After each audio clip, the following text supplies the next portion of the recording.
신혼의 단꿈에 부풀어 있는 20대와 손자, 손녀의 재롱을 보면서 이렇게 참 흐뭇해하는 그 60대, 이 부부들이 서로가 뭘 바라고 원하는가 하는 것들을 이 부부 라이프라고 하는 곳에 조사를 했는데 20대 부부의 아내는 남편을 친구 같은 남편을 원하고 또 남편 아내를 센스 있는 아내가 되길 30대는 인정받는 남편이 되길 원하고 아내가 남편을 바라기를 또 남편은 아내를 슈퍼우먼 같은 아내가 되기를 기대한다. 40대는 이제 안정적인 그런 남편이 되길 원하고 또 남편은 아내를 향해서 생기 있는 아내가 되기를 50대는 아내가 남편을 바라기를 활력 있기를 원하고 활력 있는 남편이 되기를 원하고 또 남편은 아내에 대해서 정감이 있는 아내가 되기를 원하고 이제 자꾸 살아보니까 이제 뭐 알 것 다 알고 그러니까 정이 떨어지나 60대는 여유 있는 남편이 되기를 원하고 또 이제 아내와 남편을 원하는 건 함께 하기를 원한다. 혹시나 이제 뭐 두고 이사를 가버릴까 봐. 참 제가 이런 내용들 이렇게 조사한 걸 보니까 이 세대의 가치관이고 또 살아보면서 가장 안 되고 가장 원하는 거 이런 것들이 이제 상대에게 바라는 그런 희망사항인 것 같아요. 그런 부부상을 바란다는 거죠. 이런 부부가 이상적인 부부다 이런 얘기인데 가만히 보면 다 내가 어떤 남편이 되겠다 어떤 아내가 되겠다 보다 상대가 그렇게 대해주길 원하는 그런 이제 일방적인 심리가 담겨 있습니다. 또 참고를 할 때 또 우리가 우리 각자의 부부의 모습에서 또 점검할 게 있을 줄로 믿습니다. 오늘 우리가 같이 읽은 이 말씀은 이삭과 리브가 부부에 대한 이야기. 이 믿음의 부부가 삶을 살아가면서 어떤 모습을 우리에게 보여주고 있는가. 이러한 이 모습을 통해서 성경 속에 나오는 부부의 그 관계 또 부부상 부부가 그 삶을 어떻게 세워가는가 이걸 살피면서 또 은혜의 시간 되기를 축복합니다. 이삭이 좀 장가를 늦게 갔어요. 나이가 40이 돼서 장가를 갔어요. 그때만 해도 뭐 이렇게까지 늦게 물론 아들 야곱은 70, 80대에 갔으니까 당시는 이제 성경에 오래 사는 시대였어요. 리브가를 만나 부부가 되었습니다. 그런데 아내는 이 리브가를 만난 것이 이 이삭에게는 사실 참 큰 위로가 되고 큰 위안이 되고 그것이 큰 축복이었습니다. 왜냐하면 사랑하는 어머니를 잃은 지가 얼마 되지 않았기 때문에 어머니는 이삭을 몇 세에 낳았느냐 하면 90세에 낳았어요. 여러분 시대 격차가 좀 커지지만 충격받지 마시고 90세에 이제 참 하나님의 특별한 은혜로 낳은 거 아니겠습니까? 근데 그 자식을 낳을 때 참 여인들이 아기를 낳으면 얼마나 죽을 힘을 다해서 낳는데 아마 90세의 이 사라가 이삭을 낳을 때 얼마나 힘들게 참 사선을 왔다 갔다 하지 않았겠습니까? 그런데 이 이삭이 그렇게 얻어진 것만 해도 귀한데 하나님께서 특별히 주신 기적적으로 주신 자식이 아닙니까? 그렇기 때문에 사라는 이 이삭을 참 애지중지하고 온 사랑을 쏟아부어서 그렇게 키웠을 것이에요. 하지만은 이제 연로한 어머니는 자신을 낳아서 길러주고 그렇게 뒷바라지 해준다고 이미 늙으셔서 아버지 먼저 돌아가셨거든. 그러니까 참 그 어머니를 일한 이삭은 참 온 세상을 잃었다는 그런 상실감에 젖어 있었을 거예요. 그때 리브가가 온 거예요. 그 리브가를 통해서 그는 그 텅 빈 마음을 채울 수가 있었고 또한 새로운 삶을 전개해 갈 수 있은 줄로 믿습니다. 이삭은 그 이후에 또 아버지를 잃었지만은 그 아버지가 돌아가신 이후에 큰 집안 살림을 그가 이제 운영하고 이끌어 가야 되는 거죠. 어떤 문제도 그가 잘 헤아려서 지혜롭게 판단해야 되고, 가족 간의 여러 가지 이제 상황들을 또 잘 다스려서 이렇게 이끌어 가야 합니다.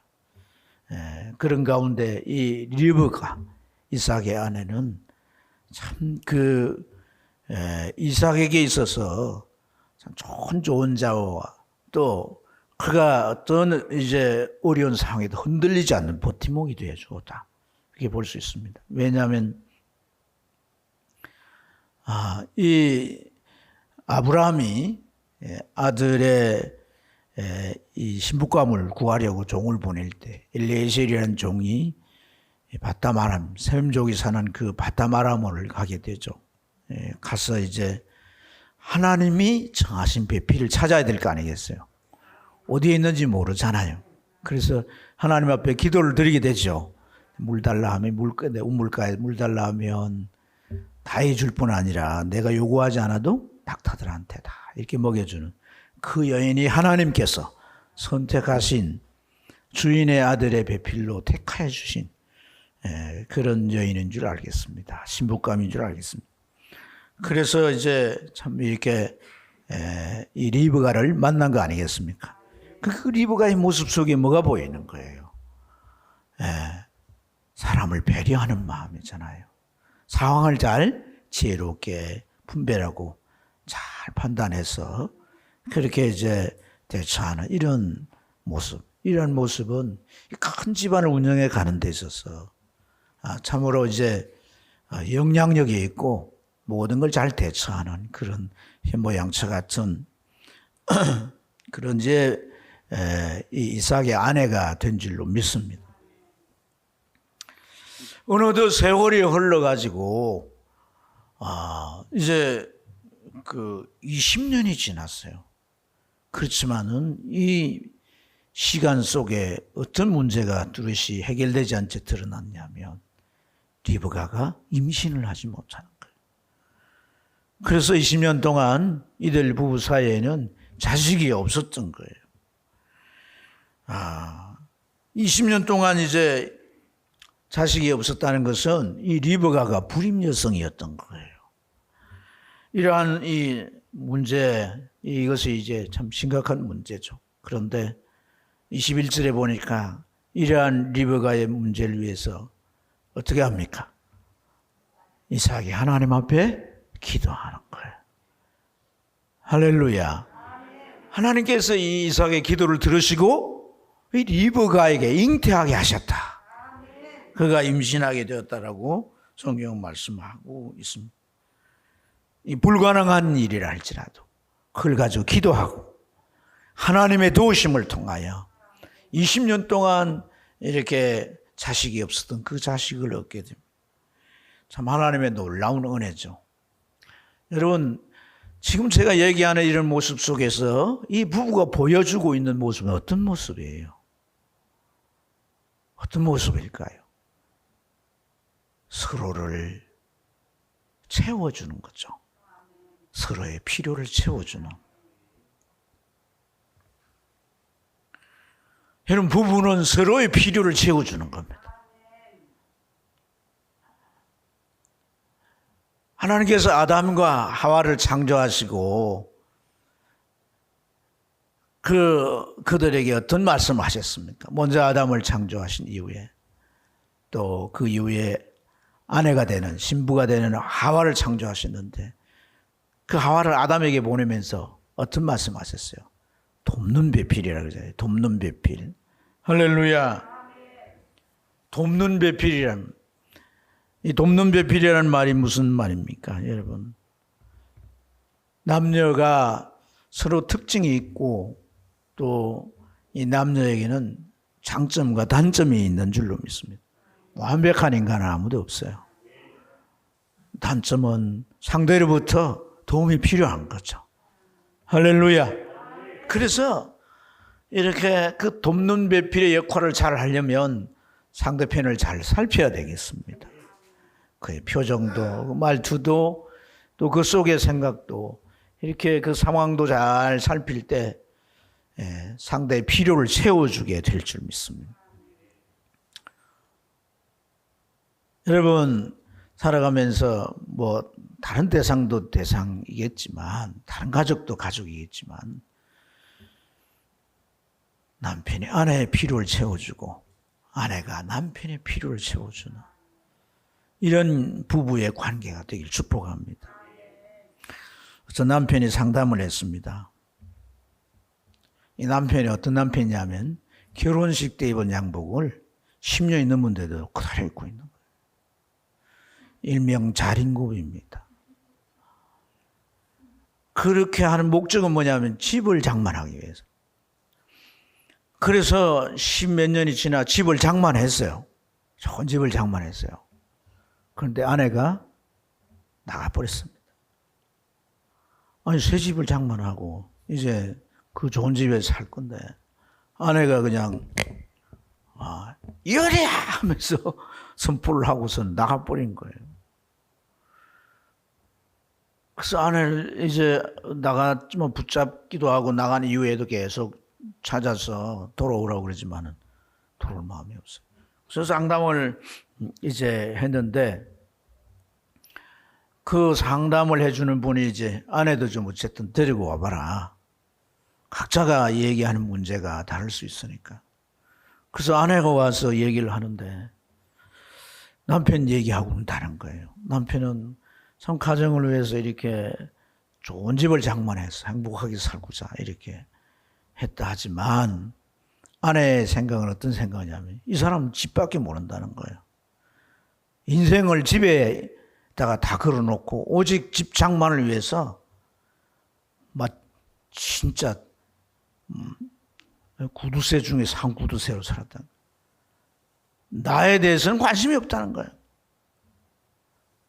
아내가 뭐 철이 되면 옷도 하나, 화장품도 또 좋은 게 새로 나오면 새로운 화장품 사줘야 되잖아요. 그런 것도 일절 없고. 그래서 그 아내가 이 사람은 이 집밖에 모르고 집에 인생을 건 사람인데 어찌 집하고 결혼하지 않고 나하고 결혼했냐. 그래서 우리는 같이 살 수 없다. 결국은 15년간 결혼 생활 마침표를 찍었다는 거죠. 여러분, 서로의 필요를 헤아리지 않으면 불상사가 일어난다는 거예요. 또 나의 필요만 운하고 상대에게 요구한다면 불만이 또 한쪽에 쌓여져 갈 뿐입니다. 원리는 서로입니다. 서로. 그리고 방법은 내가 먼저입니다. 할렐루야. 안 해준다고 여러분들이 속상해할 필요 없어요. 내가 다가가면 또 다가가면 그래도 안 되면 또 다가가고 또 다가가면 나중에는 내게 다가옵니다. 그게 하나님의 방법이고 하나님은 다가오게 만드십니다. 할렐루야. 그래서 여러분, 인간은 주기만 할 수 없어요. 주고받고 또 내가 채워질 때 사람의 관계 속에 누리는 행복이 있게 하셨습니다. 이러한 것들을 부부로 소중히 여겨야 할 줄로 믿습니다. 사실 오늘 부부주일이 돼가지고 또 홀로 계신 분들이 좀 이렇게 할 수 있지만 또 스스로 잘 좀 이렇게 적용을 하시기 바랍니다. 자, 이 결혼을 하고 나면 곧 아기가 생겨야 되는데 그러나 이들 부부는 조금 전에 말씀처럼 1년이 가고 2년이 가고 3년이 가고 5년이 가고 10년이 가고 15년이 가고 20년이 돼도 이 자식이 생기지 않았습니다. 이삭의 입장에서 어떻게 했습니까? 기다리다 못해 초조해졌겠죠. 왜냐하면 아브라함의 이 가정은 반드시 자식이 있어야 되고 아들을 낳아야 되는 게 숙명적이잖아요. 그런데 이제 자식이 안 생기니까.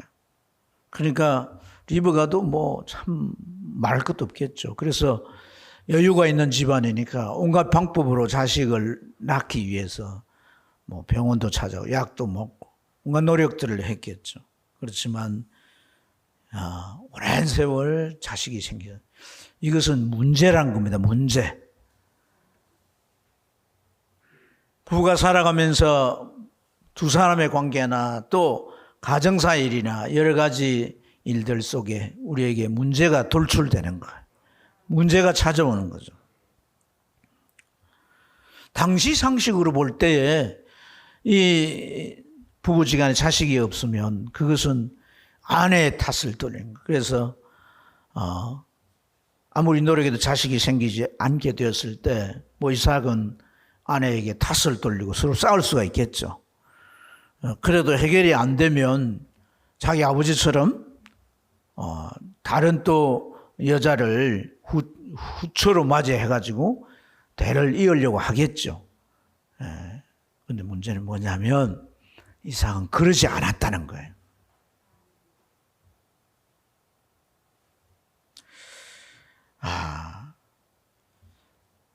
이삭이 그러지 않았다라고 하는 것은 부부의 이 문제, 이 사이의 문제를 탓을 돌리거나 방관하지 아니하고 그것을 함께 풀리는 마음, 그러한 자세를 가졌다는 거예요. 문제가 우리에게 닥쳐올 때 참 그런 문제가 우리 인간의 어떤 측면에서 이해할 수 있는 상황이지만 그것이 신앙을 가지고 살아가는 또 그리스도인들에게 있어서 영적인 문제와도 그 결부될 수가 있거든요. 오늘 우리가 읽은 이 말씀에는 리브가의 족보가 소개되어 있습니다. 이 리브가의 족보를 보면 아람 족속 중에 부두의 네 딸이라고 그랬어요. 24절에 보면 그 종인 엘리에셀에게 아들의 그 짝을 구하려 오게 할 때에 어떻게 말을 하느냐면 가나안 딸들에게 중에서 고르지 마라. 내 고향에 가서 좋은 배필을 구해오라 그래. 그 고향에는 어떤 이제 족속이 삽니까? 셈족이 사는 거예요. 셈족. 가나안족은 하나님의 저주를 받았어요. 그러나 셈족은 반면에 뭘 받았어? 하나님 축복을 받은 거예요. 하나님을 아는 족속이죠. 그리고 거기 가서 또 이 엘리에셀이란 종이 이 리브가를 어떻게 만납니까? 기도해가지고 기도대로 이 찾은 거 아니겠어요, 그죠? 그래서 하나님이 이제 아브라함의 며느리감으로 정하시고 주인의 아들의 신부감으로 이렇게 하나님이 딱 점 찍어 놓은 거란 말이에요. 선택해 놓은 거란 말이에요. 그래 하나님이 주셨어요. 그랬다면 결혼하고 바로 아기가 생기고 다 척척척 이루어져 가야 될 거 아니에요. 근데 20년이 지나도록 자식이 없었다는 거예요. 여러분, 이런 상황이면 어떻습니까? 신앙의 해이를 갖게 되는 것이죠. 낙심까지 할 수 있단 말이에요. 이게 잘 믿는 집안이고 또 정말 신앙생활도 잘해봤는데 이런 문제가 생겨? 하나님이 없든지 안 그러면 하나님이 그 신앙을 인정하지 않든지 뭐 문제가 될 거라고 생각합니다. 근데 이삭은 그 일로 인하여 낙심하지 않아. 뭐 했다는 거예요? 기도했다는 거예요. 어떻게? 자식이 뭐 1년, 2년 결혼하고 안 생겨서 좀 노력도 하다가 언제부턴가 기도했겠죠. 그죠? 근데 그 기도가 어떻게 5년이 가고 10년이 가고 15년이 가고 20년이 가도록 기도했어요. 어떻게? 응답이 올 때까지 기도했다. 만약에 25년이 되었다면 아버지처럼 27년이 됐다 할지라도 그런 기도했겠죠. 그것은 뭘 말합니까? 사람에게 불가능한 일을 할지라도 우리에게 하나님이 있으니 우리 두 부부는 하나님을 믿으니 하나님 안에서 해결책을 찾아가는 거예요. 그래서 오늘 이들에게서 보여지는 모습이 뭡니까?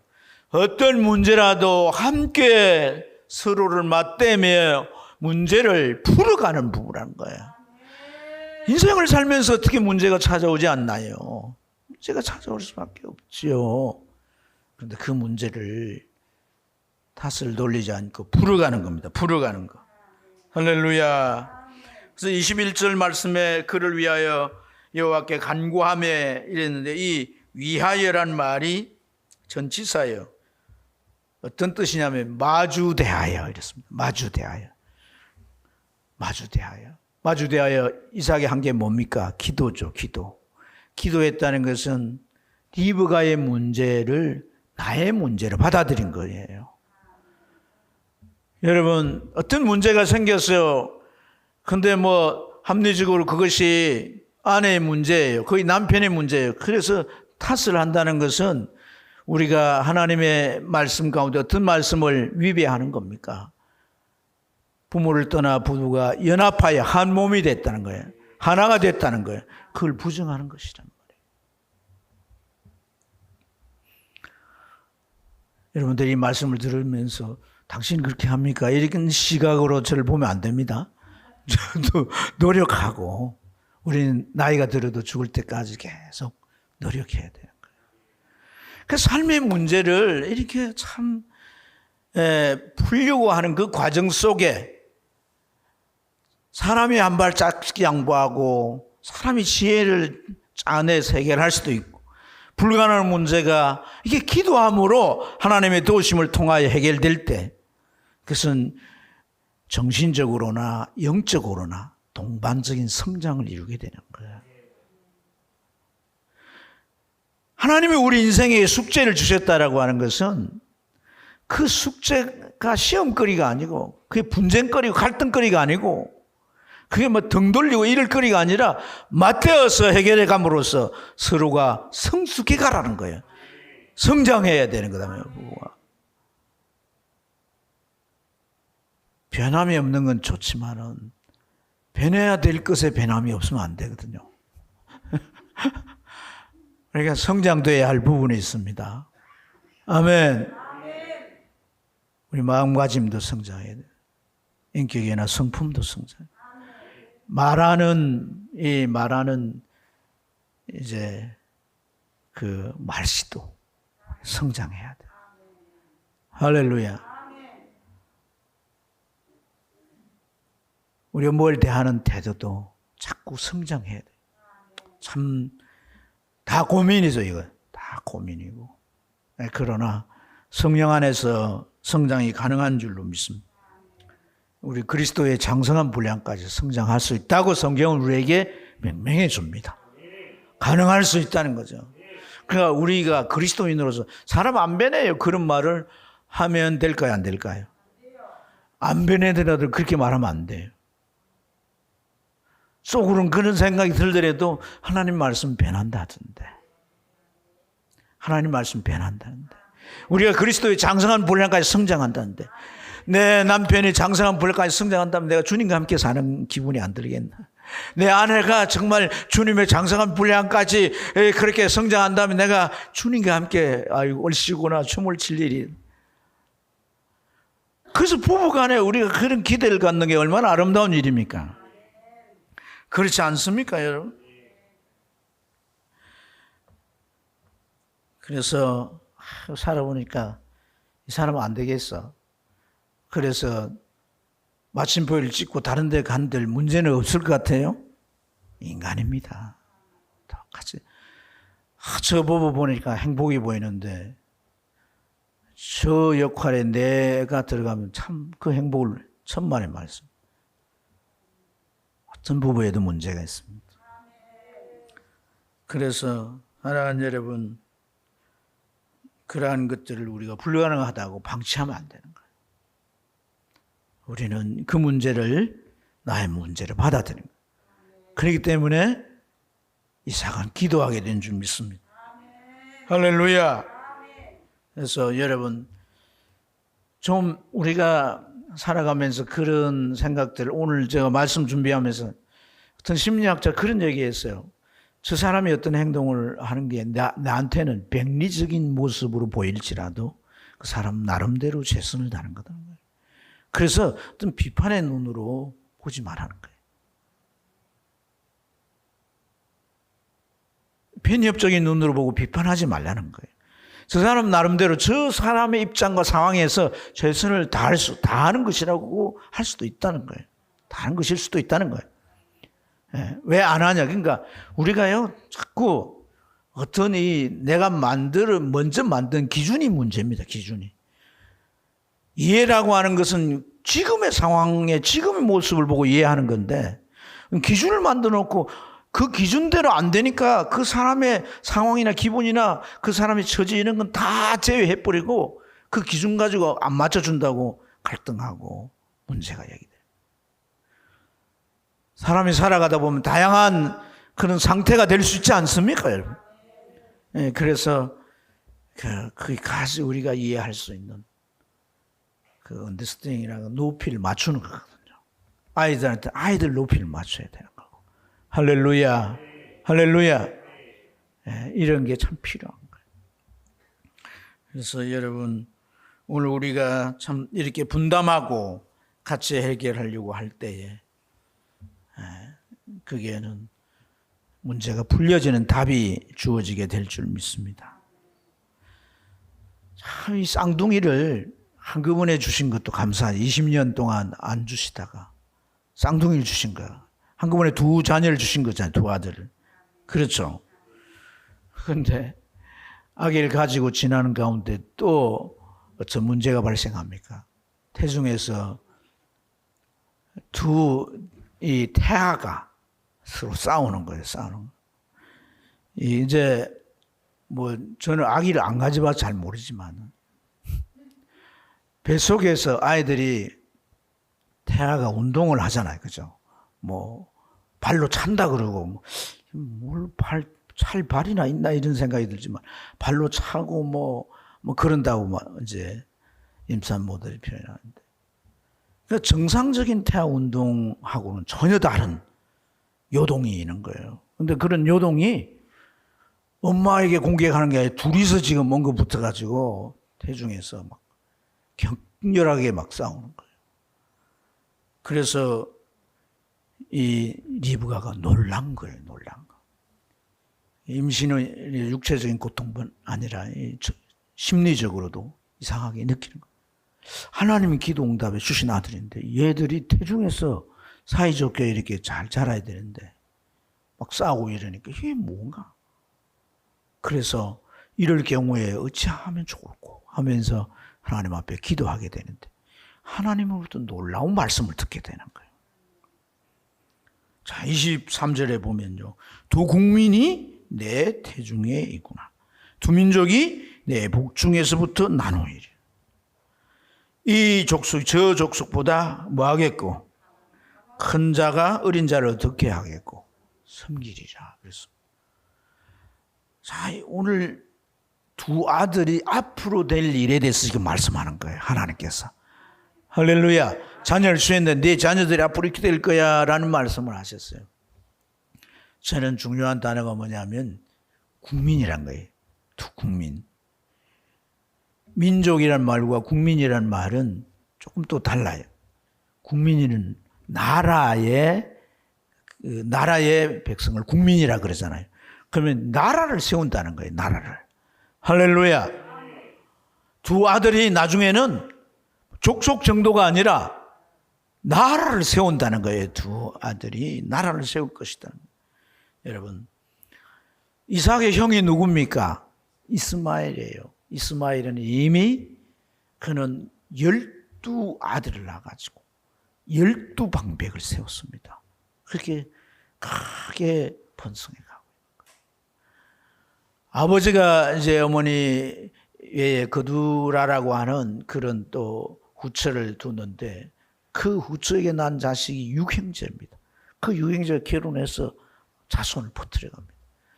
그런 결혼하고도 40대에 20년이 지나 자식이 없었잖아요. 그런데 하나님 기도의 응답 마침내 주신 자식이 쌍둥이인데 그 쌍둥이가 태중에서 막 이게 서로 막 격돌을 하니까 기도에 하나님 주신 말씀의 응답이 두 나라를 세울 거란 거예요. 이것은 번성의 복인 거예요. 번성의 복. 또 하나 이 말씀 속에서 어떤 말씀을 합니까? 이 민족이 저 민족보다 강하겠고 큰 자가 어린 자를 섬기리라. 이 야곱에 대한 말씀 아닙니까? 이 야곱에 대한 말씀인데 이 야곱에 대해서 주신 비전이란 거예요. 비전. 할렐루야. 야곱의 비전. 우리 야곱에게 어떤 비전을 주신다는 거예요. 아브라함과 이삭과 그리고 이어지는 대를 야곱으로 삼겠다는 거예요. 할렐루야. 그리고 인류를 구원할 그 대업을 바로 이제 아브라함과 자신 이삭과 야곱으로 이어지게 하겠다는 거예요. 언약의 자손이 되게 하겠다는 거죠. 할렐루야. 이것은 하나님께서 그 자식 야곱에게 주신 계획이고 하나님의 비전인 거예요. 하나님의 비전. 하나님의 비전. 그래서 이 비전을 이들 내외가 받게 됐는데 받은 사람이 이 비전을 강하게 딱 인정하고 있는 거죠. 강하게 받아들인 거예요. 그래서 그 대를 잇는 축복 기도를 할 때에 리브가는 아들 둘째인 야곱이 그 축복을 빌어받도록 하게 되는 줄로 믿습니다. 예. 일로 인하여서 형제간에 갈등이 일어난다 할지라도 하나님께서 너를 이 가문의 대를 잇게 하셨다. 이건 하나님의 계획이다. 하나님의 비전이다.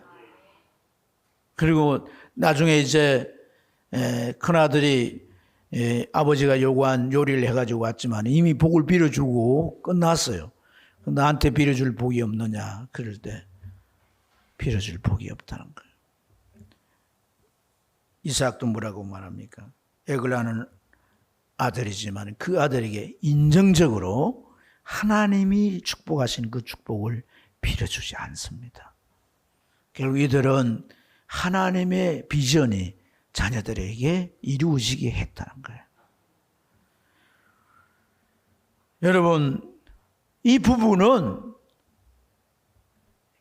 부부가 되고 가족, 자녀를 낳아 가정을 이루고 그 가족, 자녀들이 이제 앞으로 또 그 다음 대를 이어가는데 그 자식들에게 하나님의 비전을 갖도록 쓰임받았다는 거예요.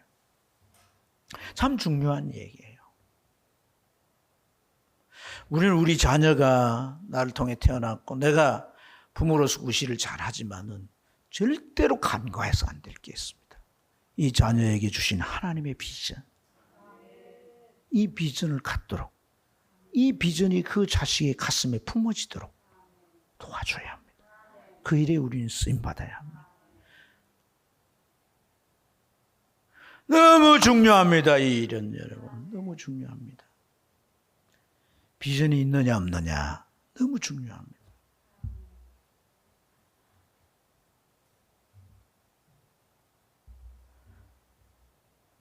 나중에 에서는 어떻게 삽니까? 에서의 삶은 철저하게 현실적이고 육적인 삶으로 삽니다. 일생 동안 하나님을 만난 적이 없습니다. 근데 야곱은 쫓겨나다시피 집을 떠났습니다. 객지에서 외삼촌 집이지만 종살이를 합니다. 그런 가운데도 하나님은 그를 찾아오십니다. 만나주십니다. 그는 정말 절박한 삶을 살고 고달프고 힘든 삶을 살지만은 그러나 열정이 있습니다. 어떤 상황에 최선을 다합니다. 하나님은 그에게 그 모든 노력의 결과를 하나님은 더하셔서 축복하십니다. 무슨 차이입니까? 비전이 있느냐 없느냐 차이. 비전이 있느냐 없느냐 차이. 우린 자녀들에게 교육을 시키고 그 자녀들이 자랄 때 어떤 얘기들을 합니까? 내가 가지고 있는 현실감, 어떤 대학을 가고 어떤 과를 가고 어떤 학교를 가야 네 미래가 보장될 수 있어. 그것도 사실입니다. 그러나 어떤 일을 하든지 간에 그 일 속에서 하나님이 그 내 자녀를 어떻게 들어 쓰실까 하는 그 영역에 눈을 띄워줘야 되는 것입니다. 그 아이가 어떤 일을 할 수 있습니다.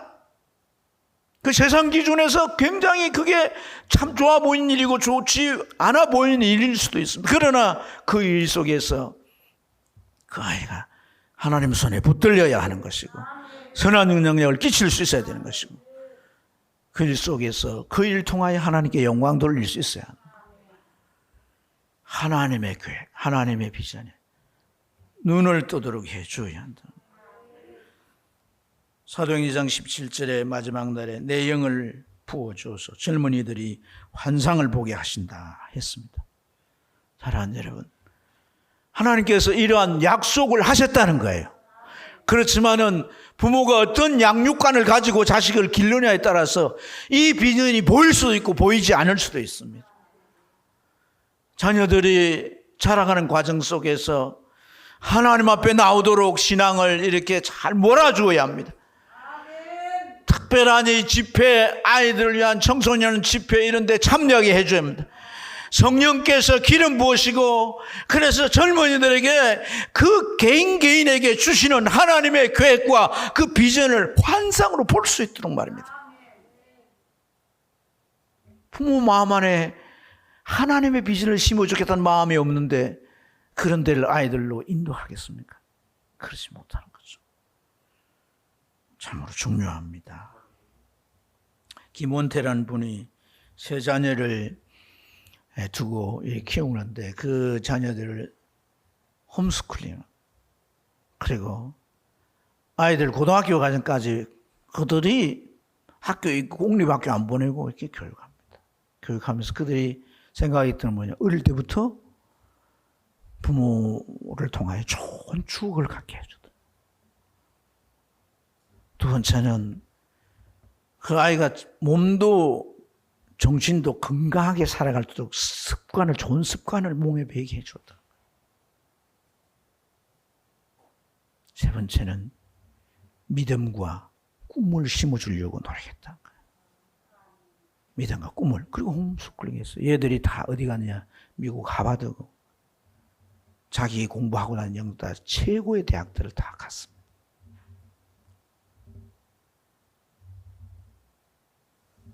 하나님이 지혜를 주시면 자녀들 앞에 얼마든지 열릴 수 있고,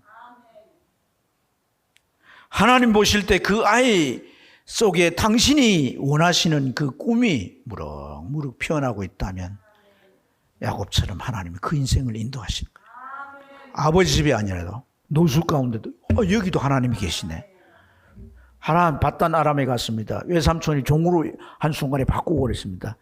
억울합니다. 쏘갔습니다. 근데 하나님께서 나타나셔서 너와 함께 하겠다. 걱정하지 마. 아무 걱정하지 마. 아무 염려하지 마. 내가 너를 어디든지 함께하고 너를 네 고향으로 돌아오게 할 거야. 네 인생을 성공하게 할 거야. 무엇 때문에? 비전 때문에. 어머니가, 아버지가 그 가슴에 심어준 비전 때문에 그런 역사가 있는 거예요. 그래서 우리는 부부이지만 부부에게는 이 자녀의 하나님의 주신 비전을 잘 심어야 합니다. 존 그레이라고 하는 분이 쓴 책, 여러분 읽어보셨을 수도 있습니다. 화성에서 온 남자와 금성에서 온 여자. 읽어보시면서 뭘 느꼈어요? 남자 여자는요, 유전자 DNA가 다 다르다는 거예요. 남자 여자는 차이가 있을 뿐 아니라 다른 게 너무 많았다. 그걸로 접근한 책인 거예요. 접근한 책. 다르니까 같이 살다 보면 마찰이 일어나지 않겠어요? 갈등이 일어나지 않겠어요? 그렇죠. 이 본질적인 차이. 그래서 갈등이 일어날 수밖에 없는데, 그걸 달라서 어떤 부족함으로 발생할 때 우리의 마음의 생각과 태도가 내가 할 수 있는 것으로 그 달라서 부족한 부분을 채워준다면 부부는 함께 살아갈 수 있습니다. 또한 하나님 안에서 성장할 수 있는 줄로 믿습니다. 부모를 떠나 나와 두 사람이 연합하여 합하여 한 몸을 이루는데 이게 비밀이라고 했어요. 비밀. 하나가 남녀가 만나 부부가 하나가 되는 이게 비밀이란 거예요. 비밀. 여러분 연예인 가운데 그렇지않은 부부, 아주 금술이 좋은 부부들이 많이 있지만 그중에 써니라는 가수와 또 정혜영이라는 부부가 어떤 잡지에 나와가지고 인터뷰를 한 내용을 봤어요. 보니까 그런 난다. 결혼이라고 하는 것은 원석이 만나서 보석이 되는 과정이다. 그런 얘기를 해요. 지금 뭘 아는 듯 얘기를 하는 것 같아요. 어떻습니까? 아직도 원석으로 남아있는 것 같아요. 둘이가 정말 서로의 필요를 채워주고 서로의 문제를 해결하면서 하나님의 진리를 적용해 살면 보석으로 빚어져 갈 줄 믿습니다. 깎여지기도 하고 닳고 닳아 빛이 나기도 하고 견디며 기다리며 끝까지 나아가기를 축복합니다. 기도하겠습니다.